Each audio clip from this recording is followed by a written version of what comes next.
السلام علیکم ناظرین، Salman Saim social media network کے ساتھ آپ کی خدمت میں حاضر ہوں۔ آپ کو پتہ ہے کہ ضمنی انتخابات پاکستان تحریک انصاف اور پاکستان مسلم لیگ نون کے لیے درد سر بن چکے ہیں۔ اس وقت اپنے امیدواروں کو جتانے کے لیے مکمل کوشش کی جا رہی ہے، اور آج ہمارے درمیان سابقہ صوبائی وزیر محمد احمد خان صاحب ہمارے ساتھ موجود ہیں۔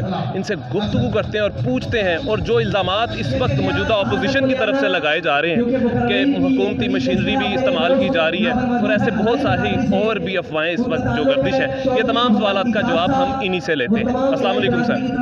جی وعلیکم السلام۔ سر، ایک مبینہ الزام بار بار لگایا جا رہا ہے کہ پاکستان تحریک انصاف کو ہرانے کے لیے اس وقت حکومتی مشینری اور ان کے وزراء جو ہیں وہ میدان میں ہیں اور ہر طرح کی سہولیات عوام کو دی جا رہی ہیں۔ اس کے اوپر کیا کہیں گے سر؟ مسلسل جھوٹ ہے جو بول رہے ہیں، آج سے تو نہیں بول رہے ہیں۔ کم و بیش پچھلے جب سے میں عمران خان کو جانتا ہوں تو ان کا نام ہی جھوٹ خان ہونا چاہیے۔ عمران خان تو کہنا ہی زیادتی ہے، سوائے جھوٹ بولنے کو انہوں نے کیا ہے، تو یہی باقی ان کی پارٹی کا بھی حال ہے۔ بالکل فری اینڈ فیئر الیکشنز دینا گورنمنٹ کی ذمہ داری ہے۔ اور دیکھیے، میں آپ کے سامنے کیمپین میں ہوں تو اپنی کیبنٹ پورٹ فولیو سے ریزائن کر کے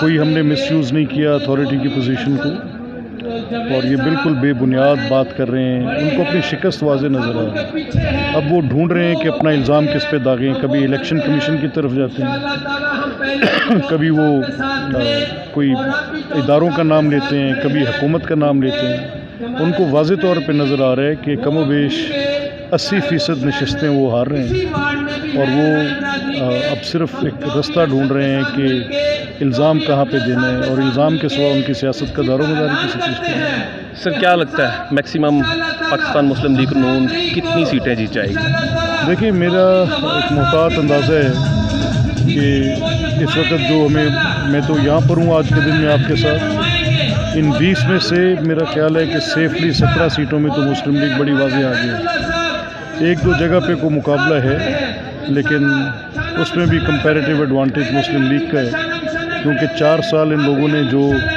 حکومت میں عوام پاکستان کا حال کیے، تو وہ چیزیں حافظے سے اتنی جلدی نکلتی تو نہیں۔